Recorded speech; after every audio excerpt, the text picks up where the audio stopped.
A sua aplicabilidade, ela foca questões específicas, públicos específicos ou não? Ela é uma filosofia generalista. Inicialmente, ela foi desenvolvida para pessoas de transtornos ansiosos e depressivos. Foco nesse público, nessas populações? Inicialmente. Certo. Hoje, com o avanço, o Reis ele percebe que ele pode ser aplicado em outras áreas também, né? Então vai para outros públicos também. Na minha clínica eu não atendo apenas pessoas depressivas e ou ansiosas. Então, quando a gente fala sobre valor, a gente fala sobre encontrar sentido da vida. Quantas pessoas estão perdidas aqui no mundo? Concorda? Uhum. Então, dá para se trabalhar com borderline também, porque fala sobre valores, o eu valoroso. Então, dá para a gente encontrar aquilo que faz sentido para a pessoa que tem características border, né? Porque eu não gosto nem desse nome, transtorno, a pessoa, personalidade, transtorno borderline. Sim. São, eu nomeio características. Se alguém falar isso ou não sei. Eu tenho tentado, quem me conhece, assim, até da plataforma sabe, eu trabalho muito com essa coisa de transtorno de personalidade, mas eu estou exatamente nesse momento de transição de ir abandonando esses carimbos. Uhum. Carimbos. Tanto por conta de novas leituras que tenho feito, tanto também por conta do contato com outros profissionais que têm me ajudado muito a compreender. Então, eu tive um contato, por exemplo, com um colega médico. Nós estávamos atendendo, no contexto de CAPS, atendendo uma pessoa em conjunto. Ela estava ali, eu e o psiquiatra, atendendo conjuntamente uma pessoa. E eu citei, pô, olha, fulano, será que não é um caso de transtorno de personalidade borderline? E o meu colega me instigou, dizendo assim, olha, a gente transtorno de personalidade, ponto, e às vezes nem... O que a gente quer entender quais são os traços dominantes do indivíduo. Uhum. Né? E esses traços dominantes... Por que a gente fala de dominantes? Porque não tem só esses. Uhum. Eles, de pedido, pode ter características dominantes. Mas tem outras coisas, né? Então a gente está... Transdiagnóstico. Transdiagnóstico. Eu gosto dessa perspectiva. Também. A gente tá falando... Meu TDAH. Não tem problema. Eu te perguntei sobre a abrangência, né, dos públicos. Isso. Hoje ele iniciou com isso e hoje já há estudos que falam que funciona com transtorno de estresse pós-traumático, borderline. Em relação... Desculpa mesmo de interromper. É porque... Enfim, uma coisa vai puxando outra. Em relação ao borderline, eu vejo, e que você está explorando a coisa do sentido, eu vejo aplicabilidade, assim, excelente. Total e direta. Né? Assim, se a gente for falar de PBE, né, psicologia baseada em evidências, tem meus poréns também, a DBT é a que mais traz dados, né, a terapia evidências de bons resultados com borderline? Isso, a DBT hoje é a que, vamos dizer assim, que segue nesse benfeitoria. Sim, aí. Tem as melhores evidências. É isso.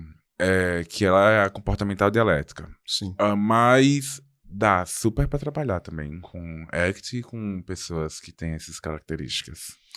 Em termos de técnicas no setting, né? Como é que funciona? Assim, eu estou dizendo porque as outras abordagens a TCC tem um conjunto vastíssimo de técnicas. Isso faz sentido no contexto da ACT? Não faz? Ela mudou também essa... Mudou. A gente compreende que há alguns protocolos, há algumas técnicas, mas tem duas coisas também que eu sou apaixonado pela ACT. Que a primeira, ela fortalece muito o vínculo terapêutico. Não tem nada melhor do que o setting terapêutico, um vínculo tão bem fortalecido e estabelecido ali, para que você seja modelo e faça a modelagem e modelação dos comportamentos a partir dessa prática ali no dia a dia. A segundo ponto, que há algumas técnicas também, mas como muita coisa na psicologia, tudo depende, entendeu? Porque há coisas que podem funcionar com uma, coisa que não pode funcionar com outras. A gente tem essa aplicabilidade de algumas técnicas da difusão cognitiva, de incentivar a pessoa a estar no momento presente, das questões de flexibilidade psicológica. Enfim, há algumas técnicas, mas para além disso, né? Ô Saulo, dá para dizer que a terapia de aceitação aceitação e compromisso é também, eu estou dizendo também, desculpa, fazendo sempre a comparação com a TE, né? É também uma abordagem integrativa, porque você está, deixa eu te explicar essa pergunta, você está citando termos aí na sua fala espontânea e está me acendendo a luz aqui, ó, Gestalt, logoterapia, ACP. Você acredita que... Sentido, Isso. presente, você falou em mindfulness. Isso. Você acredita que, assim, existem alguns... O Reis, ele bebeu muito do humanismo. Inclusive, num livro clássico dele, ele diz que ele bebeu muito do humanismo. Sim. Mas quando ele bebe na questão do... Que bom, ponto pra ele, viu? da filosofia. Sim. Mas as suas questões filosóficas mesmo estão na análise do comportamento, né? No behaviorismo radical, melhor falando, que é análise do comportamento e behaviorismo radical... Behaviorismo, ciência, análise do comportamento... behaviorismo, filosofia, análise do comportamento, ciência. Tá? Para fazer essa distinção. Então, ele vem assim, que a base é o behaviorismo radical, depois o contextualismo funcional, que é em compreender o comportamento no contexto, e depois ele traz muito da RFT. Então, nesse contextualismo funcional é onde tem algumas questões de humanista. Sim. Entendeu? Que é nos valores, enfim. Aí tem um pouco do Mindfulness também, que eu falei. Tá. Mas eu particularmente, Saulo, não vejo como integrativa. Eu vejo ele uma filosofia muito bem ali, robusta, que bebe muito mais de análise do comportamento. Entendi. Ou behaviorismo radical. Bora explorar, então, o outro conceito, bora explorar o compromisso. Você explicou bem. Tá, vamos falar do hexágono, né? Bora. Você tem falou são 6 né? pontos. Um dos conceitos é valores. Tem um hexágono lá na ACT, que é o da flexibilidade psicológica e o da inflexibilidade psicológica. Tá. O da flexibilidade psicológica ele é dividido em atenção ao momento presente, desfusão cognitiva. O que é desfusão? É descolar dos nossos pensamentos. É quando a gente para analisar. Tem esse distanciamento abrangente. Outras pessoas talvez chamem de metacognição. Sim. Pensar sobre o pensar. Isso. Inclusive, ele tem uma técnica que é parar... estou pensando isso, eu penso sobre isso, e eu penso... analiso o que eu penso sobre. Camadas. Né? Bem metacognição. Parecido, mas nesse desfusão cognitiva tem uma técnica que é dar nome à mente. Dar nome à mente. O nome da minha mente se chama George. Então, quando a minha mente está... Como se fosse uma entidade. Isso. Uau. Então vem aí a dialética também. E a sua mente se chama? George.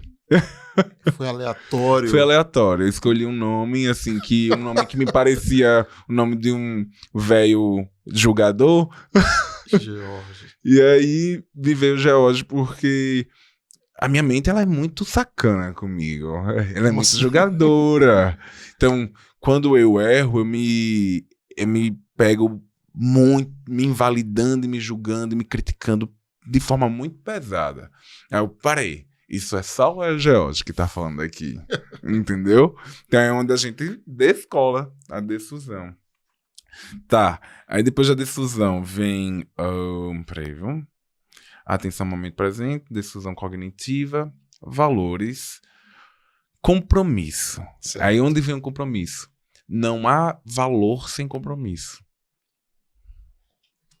Do que adianta pensar sem agir? Do que adianta professar determinado valor se eu não faço ele?